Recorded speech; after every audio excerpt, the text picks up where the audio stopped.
resposta é McDonald's. Ela tem um pico da primeira câmera, ela abre um vale, e depois ela tem um pico da segunda câmera, porque ela não foi muito bem alinhada, essas duas câmeras, e aí ela fica com som ruim. Uma destrói a outra, né? Oi?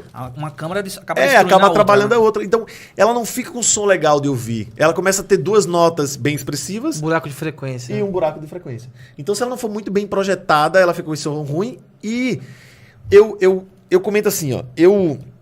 Eu sempre fui contra essa ideia de caixa universal.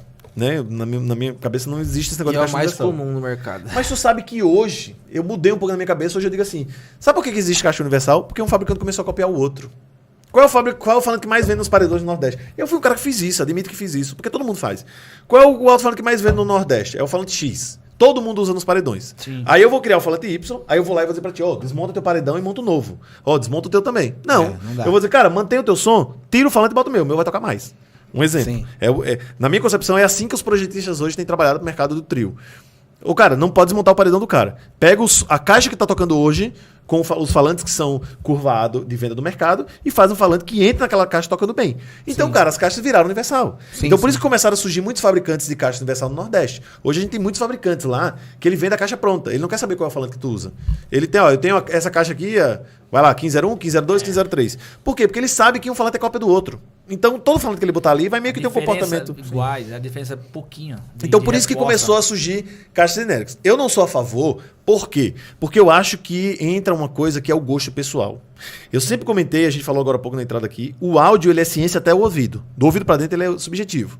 É óbvio que existe uma ciência, né, da biologia ali, mas ele é subjetivo. O que tu gosta é diferente do que eu gosto, que é diferente do que tu gosta. Então, do ouvido para dentro, cara, não tem máquina que avalie. E também tem, até a gente falou na padaria lá, a questão, por exemplo, o Fernando ele trabalha com isso, ele tá todo dia exposto a isso, ele tende a ter o ouvido mais apurado do que o meu, naturalmente, né? Então, por exemplo, você falou do ouvido para dentro, tem aquela questão do gosto e tem a questão de quanto você tá exercitou aquilo também, né? Então, é exatamente isso. Essa é a percepção que eu tenho. E a gente vai entrar também na questão da como a comunicação devia se adaptar melhor a isso, né? Claro. Mas antes de a gente entrar nesse ponto, só para não perder um pouquinho da linha do raciocínio, até porque vocês sabem que eu perco muito rapidamente, é importante que a gente saiba que, quando eu digo que... uma vez eu tive uma discussão na internet que o cara disse, não, Renan, áudio sempre é ciência. Ele não é, porque não existe um equipamento que vai referir, ou seja, né, me dar uma base, porque está do ouvido para dentro. Eu não consigo dizer o que a gente falou sobre isso, né? Eu até brinco que quando o cara diz assim, não, o meu som é um som de qualidade. Bem, qualidade em relação a quê? Né? Porque quando eu tenho um controle de qualidade na indústria, eu preciso repetir um padrão. Esse é o padrão, né? Essa aqui é o padrão. Então, o controle de qualidade tem que fazer com que eu repita esse padrão. Então, o que é um som de qualidade? Bem, esse é o som que ganhou na Yasca, na EMA, esse aqui é a qualidade. Então, todo mundo vai montar um som igual. Agora, peraí. E esse som me atende? Eu, por exemplo, não gosto de um carro de alta qualidade. Alta fidelidade. High-end. Um sistema high-end, assim. Purinho, ou hi-fi mesmo.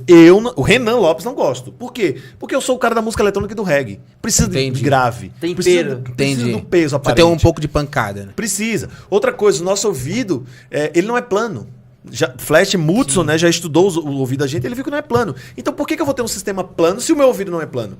E ele depende da pressão. Então em baixo volume ele tem um comportamento de resposta, em alto ele tem outro comportamento. Então se o meu ouvido não é plano, por que o sistema tem que ser? Em baixo volume... é um comportamento. E aqui é outro. É outro comportamento. É para isso que tem as funções loudness dos players. Porque quando eu tô ouvindo baixo, eu toco loudness. Eu cresço a alta e cresço a baixa, porque o meu ouvido não é plano. Se eu estiver ouvindo em alto volume, eu não preciso mais do loudness. Isso sem contar as diversos tipos de gravações das músicas, né? Tem música que tem um puta pico de grave, tem música que tem puta pico de agudo. Todas as variações, né, que interferem em tudo isso. Eu acho que o sistema de alta fidelidade, ele é legal para quando tu tem um estúdio, que tu tá criando a música, então tu precisa ter uma referência zero, tá? Aí, claro, depois você pode ter um sistema temperado, que eu chamo, ou seja, eu fiz recentemente um projeto para um DJ que era assim, ele me pediu, Renan, eu quero uma referência zero, plana, e eu quero uma referência com o som do que a gente ouviria num PA. Porque eu quero entender aquilo que eu estou produzindo o dia inteiro, com a minha referência, e depois eu quero ouvir como é que isso vai ficar num PA. Ou seja, com grave mais aparente, com agudo mais aparente e tal. Então ele tem dois sistemas. Ele tem um sistema grande no estúdio dele e um pequeno para masterização. Com referências diferentes. Com referências diferentes. Então, assim, se o gosto pessoal está inteiramente ligado à variação do nosso ouvido, qual é a referência de um sistema de qualidade? Faz sentido pra vocês? Então, primeiro, assim, eu não tô sendo contra o sistema de qualidade. Muito pelo contrário, eu gosto.